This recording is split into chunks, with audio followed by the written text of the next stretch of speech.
जय जगत गुरु, जय भारत। आप सभी भाई बहनों को मेरी तरफ से प्यार भरा नमस्कार, राम राम। भाई बहनों, विशेषकर भारत देश में जितने भी मेरे हिंदू भाई बहन हैं, जितने भी सनातनी भाई बहन हैं, आप सभी के ऊपर वर्तमान में इस कलयुग में एक बहुत बड़ी मेहर हुई है भगवान की तरफ से, परमात्मा की तरफ से, कि आज वो परमात्मा स्वयं धरती पे प्रकट है। आपको मेरी बातें थोड़ी अजीब सी लग रही होंगी, क्योंकि इस तरह की बातें आज से पहले किसी ने नहीं की। आपके जो गुरुजन हैं, चारों शंकराचार्य हैं, संत महंत हैं, मठाधीश हैं, दुनिया भर के लोग हैं जो आध्यात्मिक रूप से आपका मार्गदर्शन करते हैं, लेकिन किसी ने भी ये बात नहीं कही होगी कि आज इस सृष्टि को रचने वाला भगवान आज इस धरती पे आया हुआ है, प्रकट है। क्योंकि आप लोगों को तो भगवान के विषय में कह रखा है कि वो तो निराकार है, दिखाई नहीं देता। भगवान भी है, भगवान दिखाई भी देता है, भगवान सामने भी आता है, भगवान बातें भी करता है, वो कर भी रहे हैं आज बातें, आशीर्वाद भी दे रहे हैं, सब कुछ। थोड़ा सा धैर्य रखें और निष्पक्ष होके आप इस 1 घंटे के वीडियो को देखिएगा। आज का हमारा जो विषय है वो है सृष्टि के रचयिता कौन है, सृष्टि की रचना किसने की है।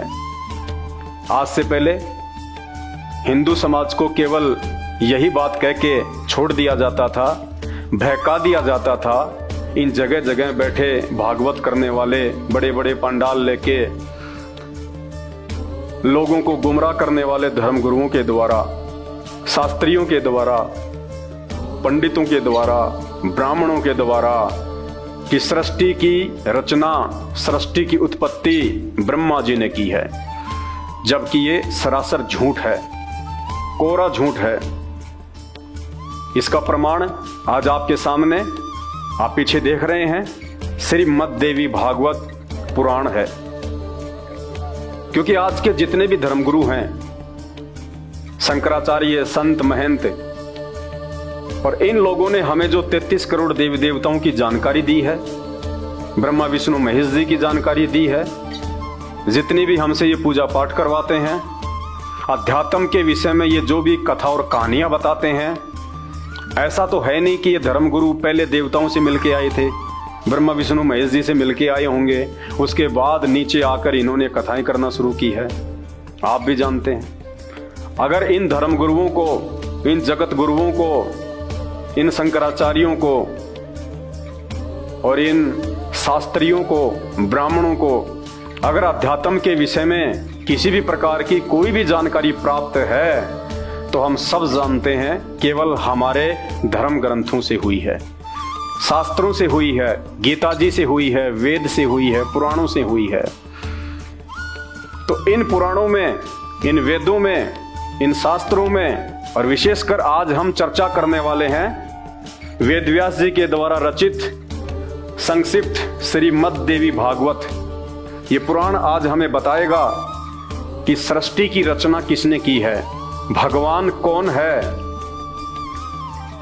और ये संपूर्ण जानकारी ना हो पाने के चलते आज 90% हिंदू समाज आध्यात्मिक दृष्टि से पूरी तरह गुमराह हो चुका है, विचलित हो चुका है। सभी देवी देवताओं की भक्ति करते करते भी किसी को किसी प्रकार का कोई लाभ नहीं है।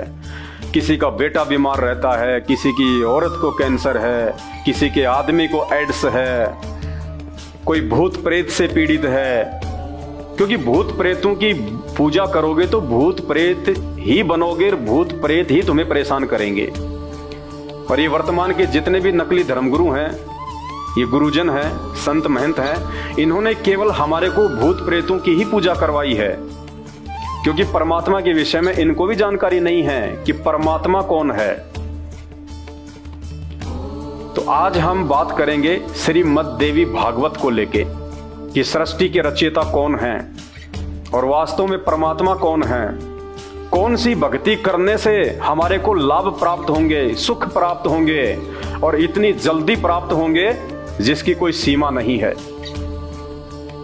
तो जैसे ही हमारे इन धर्मगुरुओं को भगवानों के विषय में, देवताओं के विषय में इन शास्त्रों से ही जानकारी प्राप्त हुई है, तो इन्हीं शास्त्रों में इन वर्तमान के ब्राह्मणों के विषय में, इन वर्तमान के पंडितों के विषय में, ब्राह्मण और पंडित, ये जो शब्द आप मेरे मुंह से सुन रहे हैं, इसका मतलब कोई जाति विशेष नहीं है। नहीं, ब्राह्मण और पंडित आध्यात्मिक मार्ग में उस व्यक्ति को कहा जाता है जो आध्यात्मिक तौर पे किसी का मार्गदर्शन करता है। जैसे संत महंत हैं, मंडलेश्वर हैं, शंकराचार्य हैं, जगह जगह श्री कृष्ण जी की और रामायण का पाठ करने वाले जितने भी छोटे मोटे संत हैं, इनके विषय में इनको ब्राह्मण कहा जाता है, इनको पंडित कहा जाता है। शास्त्रों में जहां भी ब्राह्मण शब्द का प्रयोग है वो आम व्यक्ति या किसी जाति के लोगों के लिए नहीं है, गुरु पद पे बैठे इन संतों के लिए है। तो इन ब्राह्मणों के विषय में, इन धर्म गुरुओं के विषय में हमारे शास्त्र क्या कह रहे हैं, एक नजर डाल लीजिएगा। आपकी आंखें फटी की फटी रह जाएंगी, क्योंकि विशेषकर हम हिंदू समाज से जुड़े भाई बहनों की सबसे बड़ी जो कमजोरी है वो यही रही है कि हमने कभी भी इन शास्त्रों को नहीं पढ़ा। हमने कभी खोल के देखा ही नहीं इन पुराणों को, गीता जी को, कि इनमें क्या लिखा हुआ है भगवान के विषय में, भक्ति के विषय में। और ये जानकारी ना हो पाने के चलते इन नकली ज्ञानहीन धर्म गुरुओं ने भक्ति का हिंडोला बना दिया। आप और हमारी जैसी भोली आत्माओं को भ्रमित कर दिया। जो भी भक्ति साधना इन्होंने बताई, जो भी जादू जंत्र टोने टोटके इन्होंने बताए, हमने लाभ प्राप्त करने की दृष्टि से उनको अपना लिया। नहीं, परमात्मा एक है, उसको पाने का मार्ग भी एक ही है, और उसको प्राप्त करवाने वाला संत भी आज पूरी धरती पे एक ही है। वीडियो को ध्यान से और धैर्य से देखिए। आगे वीडियो शुरू करें उससे पहले हम उस परमपिता परमेश्वर की वंदना करते हैं, उनसे आशीर्वाद प्राप्त करते हैं, ताकि मुझे भी, आप भाई बहनों को उन्हीं से प्राप्त ज्ञान को समझाने में सुविधा हो और आपको भी बड़ी आसानी से ये समझ में आ जाए। परमपिता परमात्मा सारी सृष्टि के रचनहार, कुल मालिक, असंख्य ब्रह्मांडों के स्वामी, जगत गुरु, तीनों लोकों में प्रवेश करके सबका पालन पोषण करने वाले राजाधिराज, आत्माधार, नाथों के नाथ, देवों के देव महादेव, सर्वेश्वर, महेश्वर, मृत्युंजय, अजरो अमर, आदि अनादि, सनातनी प्रभु, जगत पिता जगदीश्वर, श्री श्री 1008 की उपाधि के एकमात्र वास्तविक अधिकारी, शब्द स्वरूपी राम, अकाल मूरत, परम पूज्य, परम धनी, परम संत, परम हंस, संत शिरोमणि, कबीर देव, सतगुरु रामपाल जी भगवान के चरण कमल में हम सभी भाई बहनों का अनंत कोटि दंडवत प्रणाम। तो शुरुआत करते हैं आज के वीडियो की। थोड़ा धैर्य से, थोड़ा ध्यान से सुनने का प्रयास करें, क्योंकि ये जो मानव शरीर हमें परमेश्वर ने दिया है, ये 84 लाख योनियों से भिन्न योनि है, और इसकी कीमत का आकलन नहीं लगा सकते। ये शरीर केवल हमारे को परमात्मा की प्राप्ति के लिए मिलता है, भक्ति करने के लिए मिलता है, ताकि हमारी मुक्ति हो जाए, क्योंकि 84 लाख योनियों में मुक्ति नहीं है इस मानव योनि के अलावा। और इस शरीर को ऐसे ही छोटी मोटी भक्ति करके, किसी भी ऐरे गहरे धर्म गुरु के द्वारा जो भी साधना, जो भी दीक्षा दे दी गई, उसी को फाइनल मान के यदि आप आंख बंद करके करना शुरू कर देते हैं तो मुक्ति संभव नहीं है, उल्टी दुर्गति संभव है। तो वो एकमात्र परमात्मा, उसकी भक्ति और उसकी भक्ति का मार्ग इस पृथ्वी पे आके आज मानव शरीर में उस कबीर परमेश्वर सतगुरु रामपाल जी महाराज जी ने ठीक ठीक बताई है, और अपने मुंह से उआबाई नहीं बताई। ये जितने भी धर्मगुरु जिन शास्त्रों को आधार बना के आपको कथाएं सुनाते हैं, इन्हीं शास्त्रों में से निकाल निकाल के उंगली रख रख के बताई है। इन्होंने केवल आपको मीठी मीठी बातें सुना के, भिलनी और राम की, श्री कृष्ण जी और सुदामा की मीठी मीठी कथाएं सुना सुना के केवल इन्होंने धर्म को धंधा बना के अपना पेट भरा है। इनको आपके सुख दुख से कोई लेना देना नहीं है। तो इन पंडितों के विषय में, इन ब्राह्मणों के विषय में, कि गुरु पद पे बैठे हुए जगह जगह तमाम ज्ञानहीन धर्म गुरुओं के विषय में श्रीमद् देवी भागवत क्या कह रही है कि वर्तमान के जो ब्राह्मण हैं, जो कलयुग के ब्राह्मण हैं, वो क्या हैं, उनका स्वभाव कैसा होगा, उनका चरित्र कैसा होगा, धर्म के प्रति उनका ज्ञान कैसा होगा, सब कुछ हमारे धर्मशास्त्रों में लिखा हुआ है। अगर हम इनको पहले ही अपनी आंखों से पढ़ लेते तो शायद आज हम धोखा नहीं खाते इन नकलियों के चक्करों में आके। आज हम अपनी दुर्गतियां नहीं करवाते, एक परमेश्वर की भक्ति करते, सच्चा सतगुरु बनाते और फिर हमारे सारे काम ऐसे होते बड़ी आसानी से। तो देखिए, श्रीमद् देवी भागवत सचित्र मोटा टाइप, केवल हिंदी, ये गीता प्रेस गोरखपुर से प्रकाशित है। आप इसको किसी भी ऐसी जगह से जहाँ पे ये मिलते हैं आप लाके 150-200 रुपये का आएगा। आप इसको पढ़िएगा और फिर देखिएगा कि आज तक इन नकली धर्मगुरुओं ने भगत समाज को, हिंदुओं को ये सच्चाई क्यों नहीं बताई। तो ये इसका पेज नंबर 425 है, ध्यान से देख लीजिएगा। और ये छठा स्कंद है, छठा स्कंद और पेज नंबर 425। एथेंटिक है, ओरिजिनल है, किसी प्रकार की कोई मिलावट नहीं है। जो चीजें आपको यहां दिखाई जाएंगी जब आप बाजार से लेके आएंगे वही चीज आपको मिलेगी। तो परम पूज्य सतगुरु रामपाल जी भगवान ने जो शास्त्रों में सच्चाई जो बताई है, दास उन्हीं के आदेश अनुसार, दास उन्हीं के वचन अनुसार सारी चीजें आपको बता रहा है। आप समझने का प्रयास करें और इस काल के जाल से निकलें, इन नकली धर्मगुरुओं को त्यागें जो आपका जीवन बर्बाद कर रहे हैं। आपका मानव शरीर, आपकी श्वासें दिन प्रतिदिन बर्बाद होती जा रही हैं। तो वर्तमान के जो ब्राह्मण हैं, जो पंडित हैं हिंदुस्तान में जितने भी हैं, छोटे से लेके बड़ा, उनके विषय में क्या लिखा गया है। जन्मेजय ने पूछा, ये जन्मेजय कौन था? ये पांडवों का अंतिम वंशज था, राजा परीक्षित का बेटा जन्मेजय।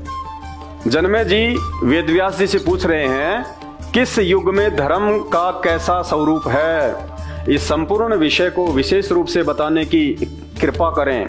तो व्यास जी क्या बोल रहे हैं, सुनो, मैं इस विषय में तुम्हें एक दृष्टांत दे रहा हूं। साधु पुरुषों के चित्त भी युग के प्रभाव से प्रभावित होकर भ्रम में पड़ जाते हैं।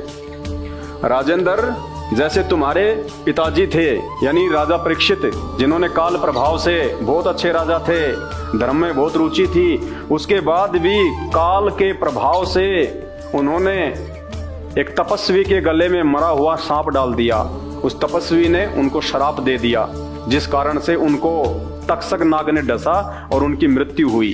तो वेदव्यास जी कह रहे हैं कि जैसे जैसे युग का प्रभाव नीचे गिरता जाता है, जैसे पहले सतयुग था, फिर त्रेता में आए, फिर द्वापर में आए, ये कलयुग आ गया, तो जैसे जैसे युग नीचे आते हैं वैसे वैसे जो धर्म होता है उसकी हानि होती चली जाती है। यद्यपि धर्म में उनकी निष्ठा थी, महात्मा पुरुष थे राजन, फिर भी कलयुग के प्रभाव से उनकी बुद्धि मारी गई और वे ब्राह्मण का तिरस्कार करने में तत्पर हो गए। अन्यथा यताति के उच्च कुल में उत्पन्न हुए वे क्षत्रिय नरेश एक तपस्वी के गले में मरा हुआ सर्प क्यों लपेटते? राजन, ये सब युग का प्रभाव है। राजन, ये निश्चय है कि सतयुग में ब्राह्मण वेद के पूर्ण विद्वान थे, उनके द्वारा निरंतर भगवती जगदम्बा यानी दुर्गा जी का आराधना होती थी। अब देखिए, आप इसको ध्यान से पढ़िएगा। वेदव्यास जी कह रहे हैं कि सतयुग के ब्राह्मण वेदों के पूर्ण विद्वान थे और उनके द्वारा जो पूजा पाठ जो की जाती थी और जो करवाई जाती थी वो किसकी? दुर्गा जी की, जगदम्बा की। जबकि ये सरासर झूठ है, कोरा पाखंड है, इसमें कोई सच्चाई नहीं है। वेदव्यास जी को भी संपूर्ण आध्यात्मिक ज्ञान नहीं था। वेदव्यास जी की ड्यूटी भगवान के द्वारा केवल लिखवाने की थी, शास्त्र लिखवाने की थी। कौन सा भगवान? नकली भगवान। कौन सा नकली भगवान? ब्रह्मा विष्णु महेश का पिता, काल, दुर्गा का पति, जो सबको उलझा के रखता है इस अज्ञान में। तो उस काल के द्वारा वेदव्यास जी की ड्यूटी केवल ये शास्त्रों को लिखने की थी। तो वेदव्यास जी को भी संपूर्ण ज्ञान नहीं है और वेदव्यास जी कह रहे हैं कि सतयुग के ब्राह्मण वेदों के पूर्ण ज्ञाता थे और निरंतर भगवती जगदम्बा की आराधना करते थे। अब वेदव्यास जी से कोई पूछे या वर्तमान के नकली संतों से कोई पूछे, इन शंकराचार्यों से कोई पूछे जो वेदों की पूर्ण ज्ञाता हैं, आप भी लाके वेदों को देख सकते हैं। समझ तो नहीं सकते, लेकिन आप उनको जो है वो पढ़ सकते हैं। चारों वेदों में कहीं भी जगदम्बा शब्द नहीं मिलेगा, आपको कोई दुर्गा शब्द नहीं मिलेगा। चारों वेदों में कहीं भी आपको जो है शेरा वाली माता, जगदम्बा, दुर्गा, इसकी पूजा का विधान नहीं मिलेगा, नाम ही नहीं मिलेगा आपको। ना श्री कृष्ण का नाम मिलेगा, ना किसी राम का नाम मिलेगा चारों वेदों में। अरे जब नाम ही नहीं है तो फिर पूजा कहां से आ गई? और इसी देवी भागवत पुराण में ये देवी, ये जगदम्बा स्वयं कह रही है कि मेरी भी पूजा नहीं करनी चाहिए, पूजा मेरे पति की करनी चाहिए, जिसको काल कहते हैं, जिसको ब्रह्म कहते हैं। आगे आपको वीडियो के द्वारा बताएंगे।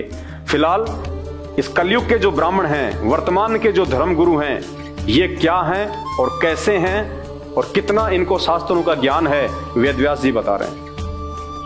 राजन, ये निश्चय है कि सतयुग में ब्राह्मण वेद के पूर्ण विद्वान थे।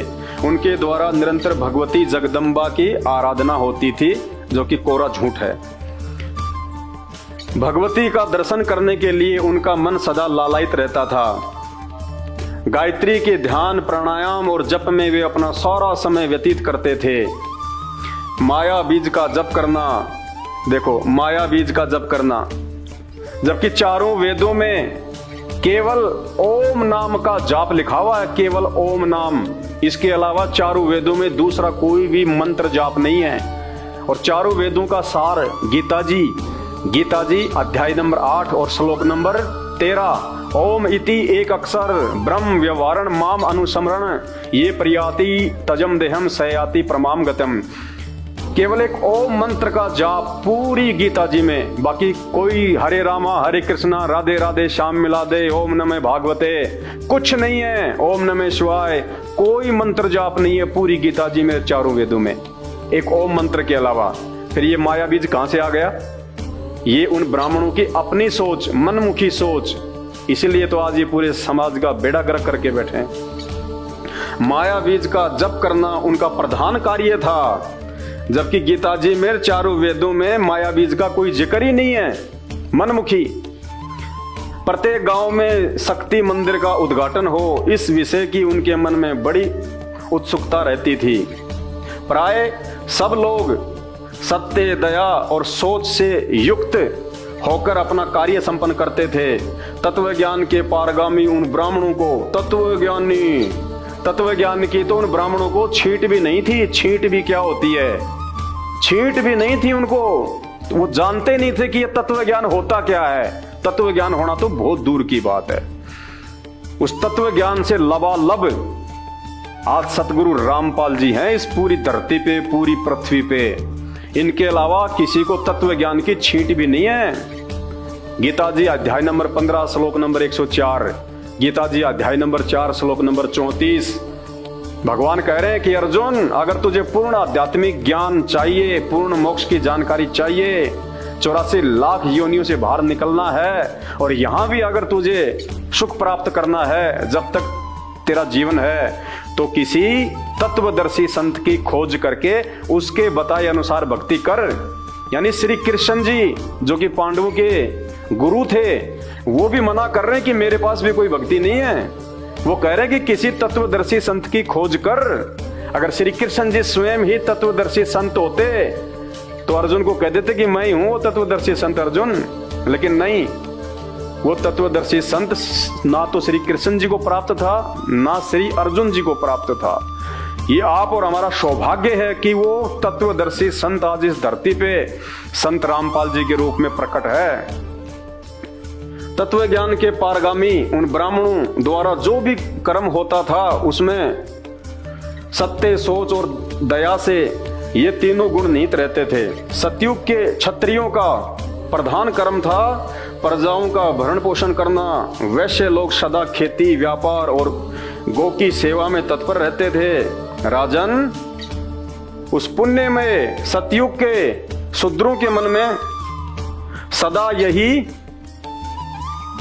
भावना रहती थी कि हम दूसरों की सेवा करें। उस श्रेष्ठ युग में प्राय सभी वर्ण भगवती शक्ति जगदम्बा की पूजा करते थे। कैसे सुख प्राप्त होगा? जो जगदम्बा खुद अपनी भक्ति करने के लिए इसी देवी भागवत पुराण में राजा हिमालय को उपदेश देते समय कह रही है कि राजन, मेरी भी पूजा व्यर्थ है, मेरी भी पूजा नहीं करनी चाहिए। और ये सतयुग के ब्राह्मण जो अपने आप को ये तत्वज्ञानी समझते थे, ये निरंतर जगदम्बा की ही पूजा करते रहते थे। आपको पता चलेगा, वीडियो ध्यान से देखना आगे। फिर क्या कह रहे हैं? धर्म की यही स्थिति त्रेता में भी रही, परंतु कुछ हास हो गया। यानी सतयुग के बजाय त्रेता युग में धर्म का कुछ पतन हो गया। सतयुग की जो स्थिति थी वह द्वापर में विशेष रूप से डाउन हो गई। राजन, अब देखिए ध्यान से भाई और बहनों, राजन, उन प्राचीन युगों में जो राक्षस समझे जाते थे, कौन से युगों में? सतयुग, त्रेता और द्वापर में जो राक्षस समझे जाते थे, राक्षस, उन प्राचीन युगों में, उन 3 युगों में जो राक्षस कहे जाते थे, जो राक्षस समझे जाते थे, वो कौन होंगे? वे कलयुग में ब्राह्मण माने जाते हैं। आज के ये धर्मगुरु, ये शंकराचार्य, ये ब्राह्मण, ये संत महंत, ये कलयुग, ये सतयुग के राक्षस हैं। कोई अपनी तरफ से नहीं बोल रहा, तुम्हारी आंखों के सामने लिखा हुआ है। मार्केट से 200 रुपए खर्च होंगे, लाके पढ़ लेना। क्या कह रहे हैं ये पुराण? वेदव्यास जी कह रहे हैं जन्मे जी को कि सतयुग में जो राक्षस समझे जाते थे, राक्षस कौन होते हैं? जो लोगों को जो दुखी करते हैं, जो बेवजह लोगों को जो ठगते थे, जो पाखंड करते थे, जिनमें कोई दया नाम की कोई चीज नहीं होती।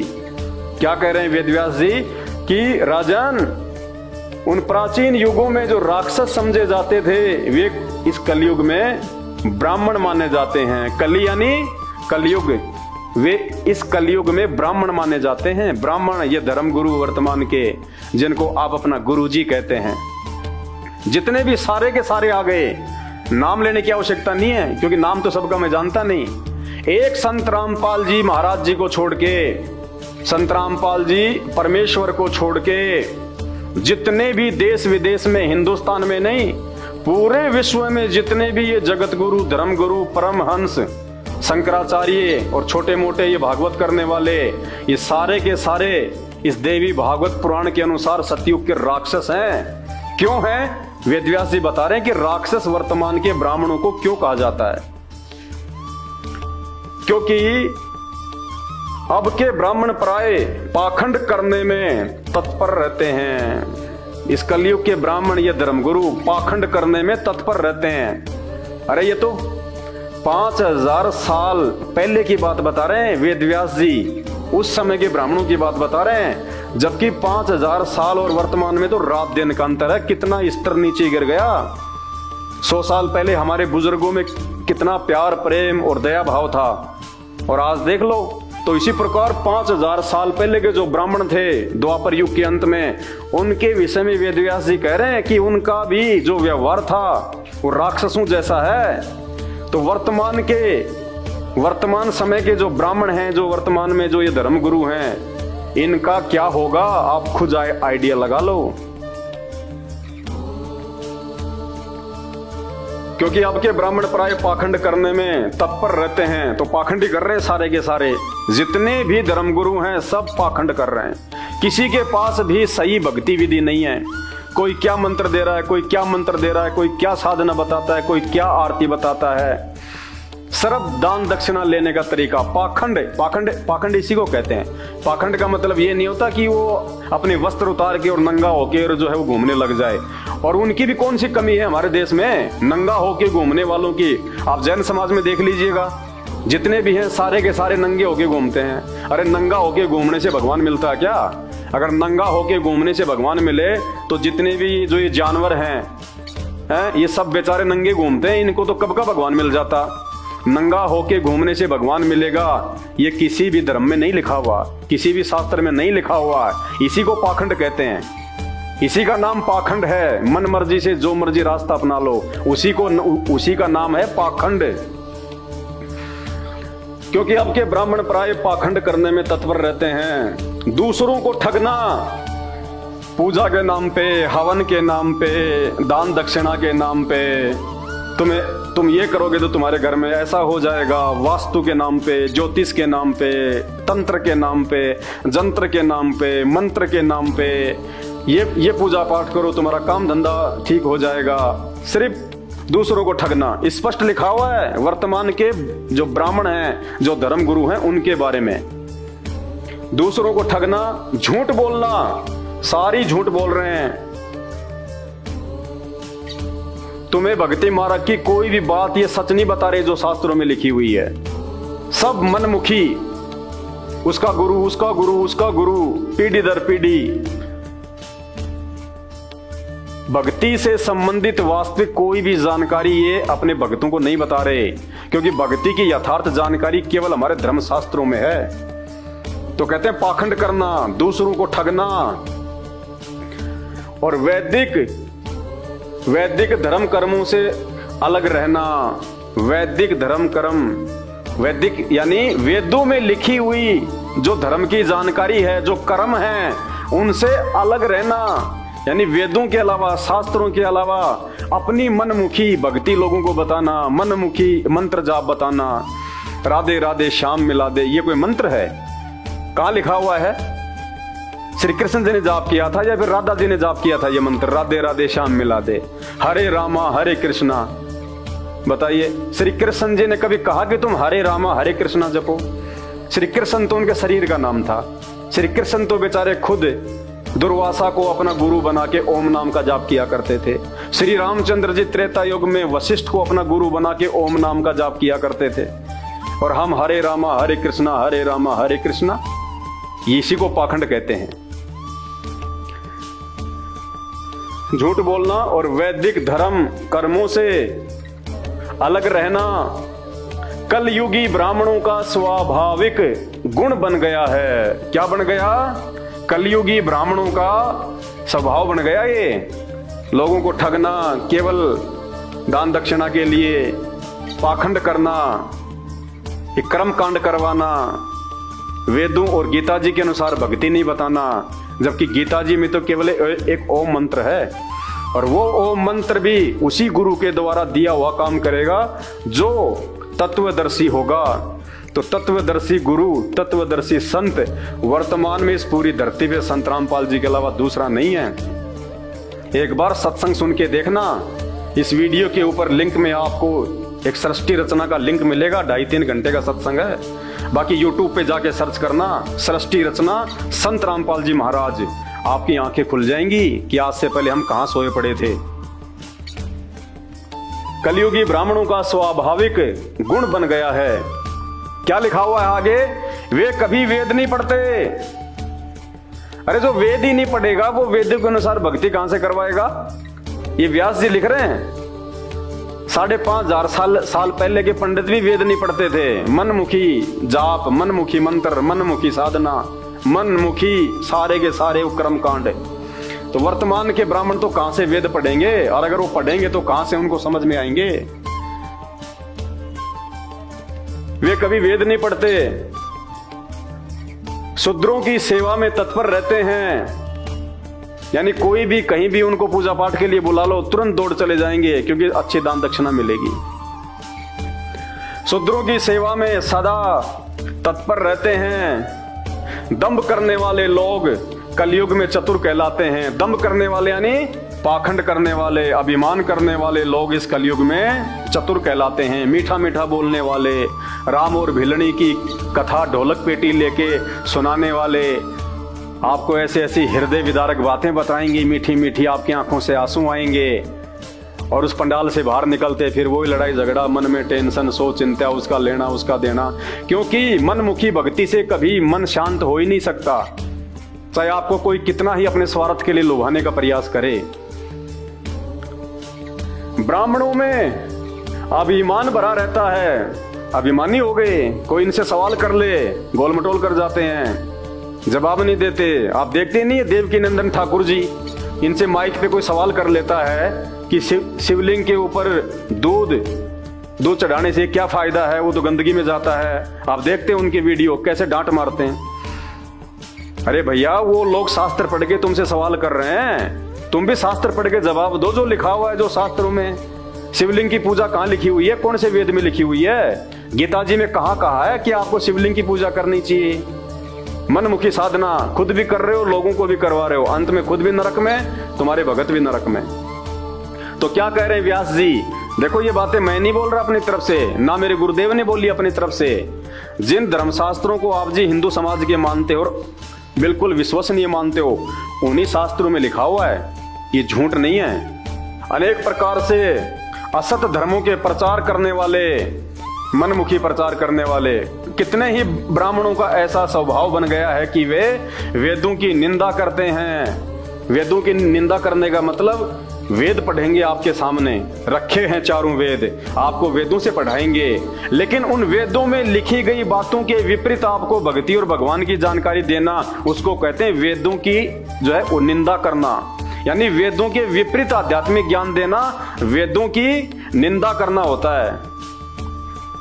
वेदों की निंदा करते हैं, उनके मन में क्रूरता भरी रहती है, दुष्टता भरी रहती है उनके मन में।